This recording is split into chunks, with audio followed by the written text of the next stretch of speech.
Welcome back to Dracula Daily, and like I told you, with a little double feature today. Not only will we go back on board of the Demeter and see if if all is well, no, we also will look into Mina Murray's journal. And I'm always happy. I'm always happy when I hear from Mina. Mina is probably my favorite character in this whole novel. But let's start. July 24th, Lock of the Demeter. There seems some doom over this ship. I'm sorry to already interrupt, but remember, all is well, or all well. Sorry. There seems some doom over this ship. Already a hand short and entering on the Bay of Biscay, with wild weather ahead, and yet last night another man disappeared. Like the first, he came off his watch and was not seen again. Men all in a panic of fear, send a round robin asking to have double watch, as if they fear to be alone. Made angry. Fear there will be some trouble, as either he or the men will do some violence. Which is honestly extremely understandable. If I was on a ship, that should be a very easy, through the Mediterranean, up the Atlantic, to England, cargo trip. And then people start disappearing. Yeah. Yeah. Understandable. Very understandable. But let's go to our deal. Mina Murray's journal. Whitby.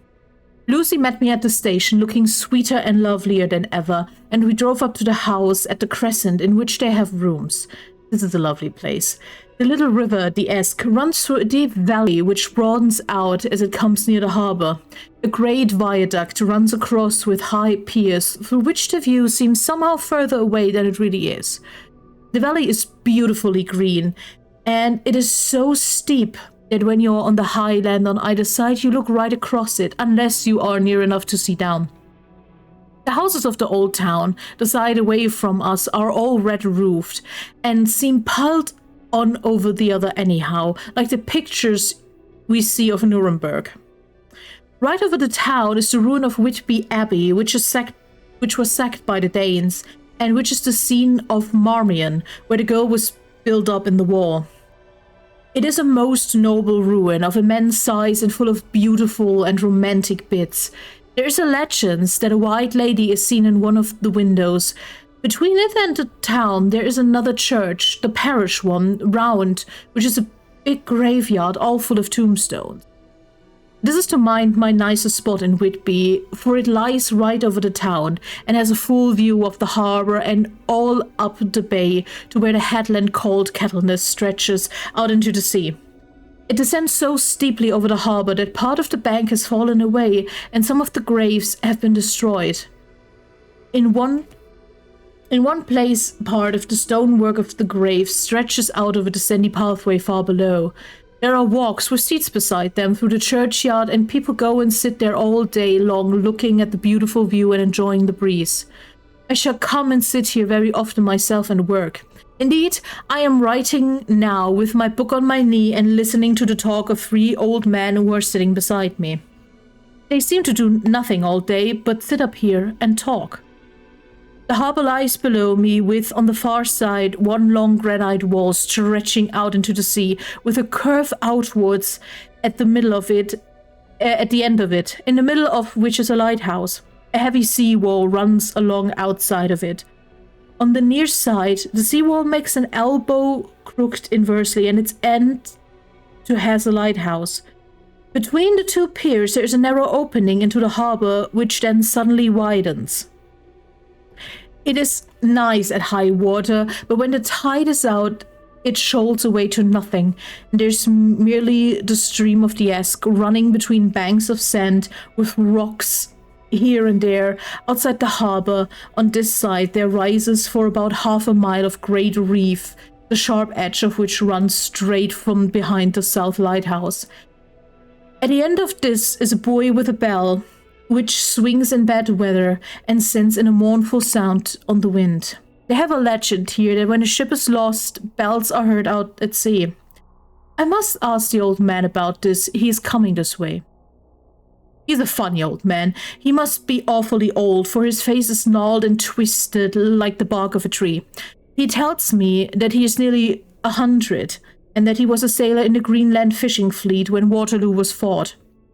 He is, I am afraid, a very skeptical person, but when I asked him about the bells at sea and the White Lady at the Abbey, he said very brusquely, I wouldn't fash massel about them, miss.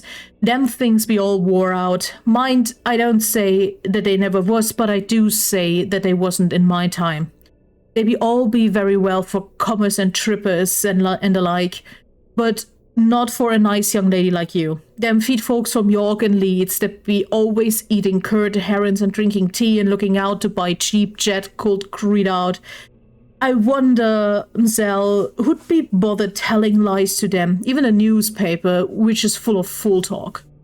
I thought he would be a good person to learn interesting things from, so I asked him if he would mind telling me something about the whale fishing in the old days. He was just settling himself to begin when the clock struck 6, whereupon he labored to get up and said, I must gang Angrywards home now, miss. My granddaughter doesn't like to be kept waiting when the tea is ready, for it takes me time to grumble aboon the grease, for there be a many of them, and miss, I like belly timber sairly by the clock. He hobbled away, and I could see him hurrying as well as he could down the steps. The steps are a great feature on the place. They lead from the town up to the church. There are hundreds of them. I do not know how many. And they wind up in a delicate curve. The slope is so gentle that a horse could easily walk up and down them. I think they must originally have had something to do with the Abbey. I shall go home too. Lucy went out visiting with her mother, and as they were only duty calls, I did not go. They will be home by. I am so sorry. I probably slandered whatever the guy said because it's in a local accent that I can't do, and yeah, it exists. But can we talk for a damn second about how well Mina and Jonathan fit together, because they have both the extreme tendency to over-describe anything that happens in their vicinity. I love that. I absolutely adore that about the two. But yes, Mina is with Lucy in Whitby, and if anyone is like, yeah, wait, Whitby? I remember that, yes, Whitby is also where the Demeter is supposed to anchor. Coincidence? Yeah, I absolutely think not, and I hope by now you guys know that it's definitely not one. We will continue soon, since I said starting now, especially in August, it is very much starting to become a Dracula daily. Until then.